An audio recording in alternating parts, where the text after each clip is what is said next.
What up, dudes? It's Gaz, and welcome back to the WARFRAME video.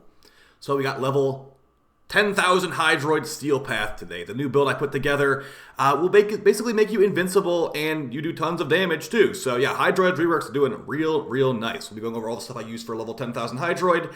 And yeah, we were basically here for a while, so lots of level 10,000s were killed by the Boar, Incarnon, and Hydroid. And I'm also using Nautilus like the previous video too. But yeah, hey, Nautilus can hold up at level 10,000, so confirmed in this video. Before we get into it, go over all the builds, all that kind of stuff. Make sure you sub this channel. We do daily WARFRAME video uploads.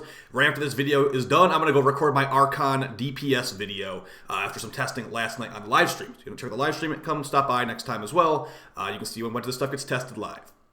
Alright, so going over the Hydroid build, we'll be focused on basically big survivability and also big damage, and technically CC as well if you're using your Tentacle Swarm, which you can definitely do in your mission like this, Void Cascade, where you're basically defending a small point, and enemies will rush the point. You can just put them in the tentacles and they're going to be stuck there as long as it's not Overguard. Now there is a lot of Overguard in this mission. That's where the helmet ability we're using called Zata's Whisper will be helpful, giving us an extra hit of damage for, dropping down that Overguard real quick.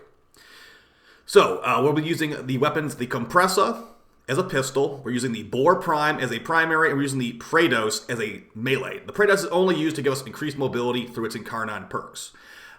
Let's get into the builds and all that, and yeah, you will literally, if you were doing the things in this video, you will not die against level 10,000s at all. I think I died twice in this entire mission. That's because I was, itching my nose. That's my excuse. And then, also, you're going to be doing a lot of damage to level 10,000 enemies too through the combination of all these multi-shot pellets with the Boar Incarnon and also the armor strip of Hydroid's new passive and things of that nature. So let's get right into it. Let's show what you can expect with this build. Now Hydroid is the new Corrosive Pirate King, and his abilities do scale very well at high levels. As enemy armor gets pretty ridiculous at level 10,000. If the enemy does not have armor, they're going to be a lot harder to kill. So with Hydroid's passive, as long as they have 10 corrosive procs on them, all armor is gone. Other frames can't really do that. So Hydroid's the only frame that can do that. So you're going to want to be getting corrosive from some source. Thankfully, Hydroid's abilities at base have corrosive damage.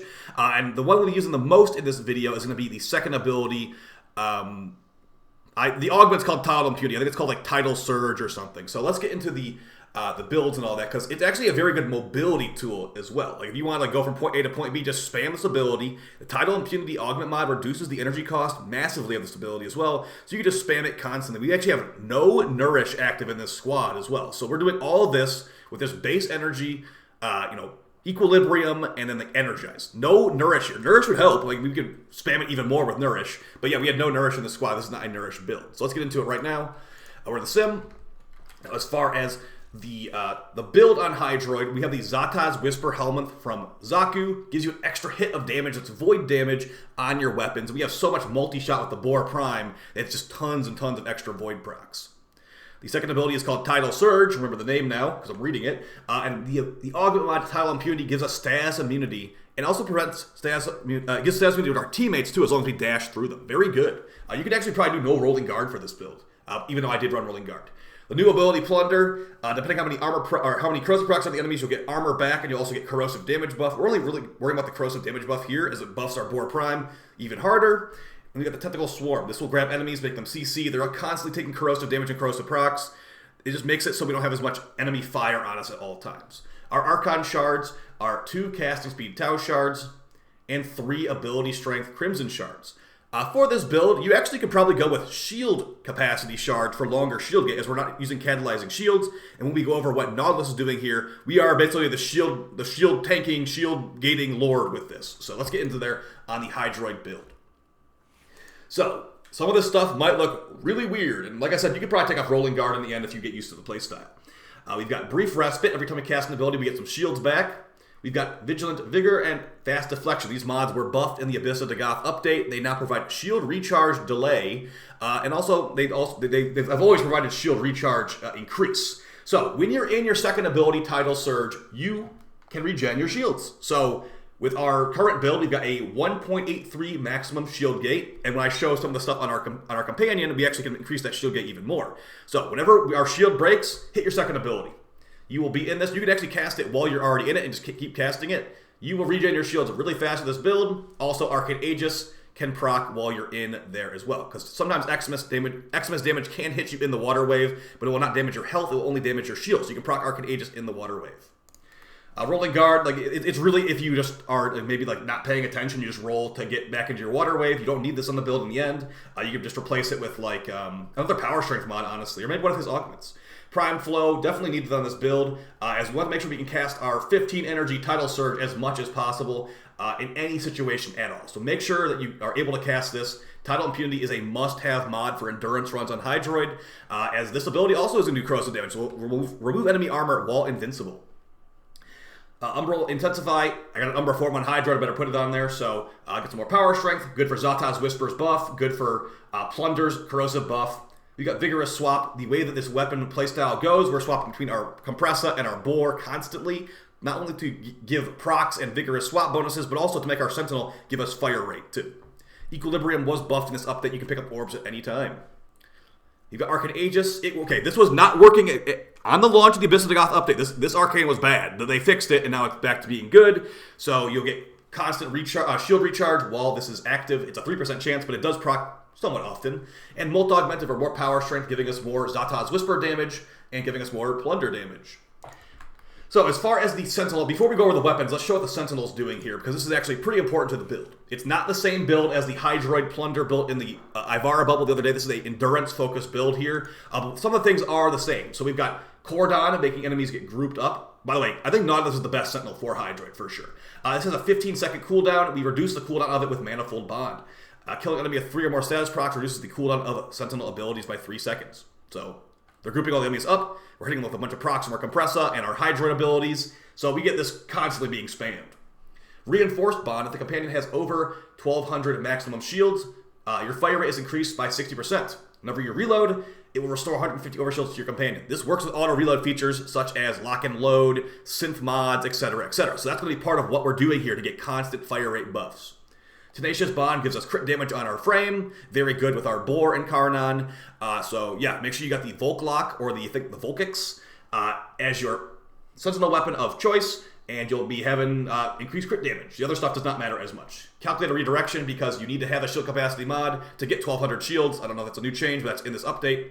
Prime Regen to make it respawn in case it does actually die. It doesn't die that often, but it technically can die. Vacuum to pick up the loot, you know how it is. Manifold Bond, we already talked about this. It's going to reduce the cooldown of your abilities, or rather, the cooldown of the Sentinel's abilities. And then here's one right here that you might have not expected. Shield Charger increases the maximum Warframe shields and increases regeneration by 60% for 10 seconds. This can also be reduced by Manifold Bond. So we'll be constantly getting increased shield capacity, constantly getting shield regeneration. And if we look at this last one right here, Guardian boosts the owner's shields by 100% when it runs out. This can also be reduced by Manifold Bond. So we're getting shields from this, we can regen shields while we're in our 2. So we have just constant shields flowing in as Hydroid on this build. And then Momentous Bond, in case it does die, killing Eximus will reduce the respawn time by 18 seconds. You could probably take this off, actually, unless you just think it's going to die constantly. You could go for Mystic Bond for more free energy, rather free ability cast. You could go for Prime Animal Instinct for enemy radar to see what the enemies are, but for me, it didn't really seem necessary. So yeah, constant shield flow from this in the Vulklok. It is technically higher crit chance than the Vulkics. Like, I think you need, it's not gonna, they're the same thing basically, who even cares? We're going full stat stick on the Vulkics though, with our point blank, or our point strike mod getting us over 50% crit chance, and we got just everything, just search the word set. Any mod that says set on there, you're probably gonna wanna throw it on here. We've got Vigilant Fervor, Vigilant Offense, Vigilant Armaments. This is going to make it where our Boar will have more, it has a higher chance to become orange crits or red crits, etc., etc. These arrow mods were not really used at all, but they technically are a set bonus, so I threw it on here. Okay, so going over the Boar build, let's go ahead and just show how this works. So I'm going to go jump into like 20 heavy gunners. Actually, let's do Exo Gokstad just because I think I have Bane of the Grenier on here right now. So this is how this works.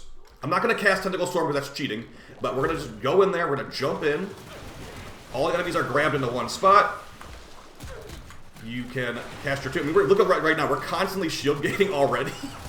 I've got Shotgun Vendetta on here, so 1 close range shotgun kill, and we're good to go. We get 180% multi-shot, and you would not believe those are 20 Exo Gokstads with how easy Hydroid can do things nowadays. So, yeah, going over the Boar build, this can one-shot level 10,000s. in either the beam mode or the primary mode, the shotgun mode. And our incarnons right now are going to be Rifed Bane, increases damage by 10, and then if you load from empty, it will increase the damage by 10 more. I don't think I read that one going in there. So you probably could have gone for like punch through technically, but yeah, I went for Rifed Bane. We've got Ready Retaliation on reload from empty, increase reload speed. The other options are increasing ammo capacity or increasing accuracy. Accuracy on shotguns is a little bit weird. And our final incarnon, we went for the crit bonus, 20% increase to crit chance, and base crit multiplier increased by 0.5. That's a very nice combination with our Tenacious Bond, giving us even more crit damage. The other choices are Status Chance and Hybrid. The Status Chance one can be pretty good, but we chose to go for the crit one here. So as far as the build on the Boar, this is the build I used, and it is a heat build. So we've got Point Blank, Galvanized Hell, Blaze, Prime Ravage, Critical Deceleration, Galvanized Savvy, and Prime Bane of the Grenier. Also technically have a Boar, Akracon, Riven. I was surprised. Boar Rivens are actually kind of cheap right now. Guys, some of you might be sleeping on this thing. This thing is crazy good.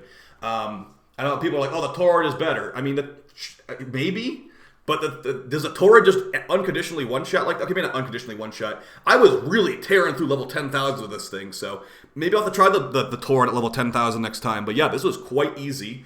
Yeah, a bunch of multi-shot, a bunch of crit damage. Minus impact is also good because it has a ton of impact at base. And as far as the arcane, you've got Shotgun Vendetta. You could probably use Deadhead if you wanted to. But this one on a shotgun kill within 5 meters of the target, plus 180% multi-shot, and plus 75% reload speed for 15 seconds. So they have to be like right next to you, but you get so much multi-shot. I wanted to finally, I had this arcane for a while, never actually tried it, so I finally tried it here, and it was really good. So you could definitely go for Deadhead or something else if you felt like it. A pretty important part of this build, though, is lock and load. 20% magazine reloaded per second while holstered. So that's how we're going to be proccing our reinforced bond on our Nautilus. So if you don't have a Riven, get one because they're really cheap. The Kompressa is going to be our CO procer. We're trying to get 10 corrosive procs on the enemy as fast as possible. So again, we want to auto reload as well. So we have synth charge on here. You don't even need to max the mod out, but just to have it on there, you want to have this auto reload while holstered thing on your Kompressa. And there, you cannot put the auto reload thing on the Exilis slot. It doesn't, apparently it's not allowed on the Kompressa. But that one's called, I believe, I don't remember the name of it. It's just something you can auto reload with. So we got Sure Shot for status chance. We've got Corrosive on here. The Kompressa has built-in Viral already. And we have a heat mod on my Riven with a ton of multi-shot. So Fulmination for bigger range on the bubbles. Amalgam to a Barrel Diffusion for faster dodge speed. And then Lethal Torrent, just as much multi-shot as you can jam on here, basically. Lethal Momentum because the bubbles are slow projectile speed. And Secondary Encumber. On status effect, a chance to give a second random status effect. They'll have tons of procs on them, and we're using Galvanized Savvy on our shotgun, so we'll be getting us tons and tons of procs.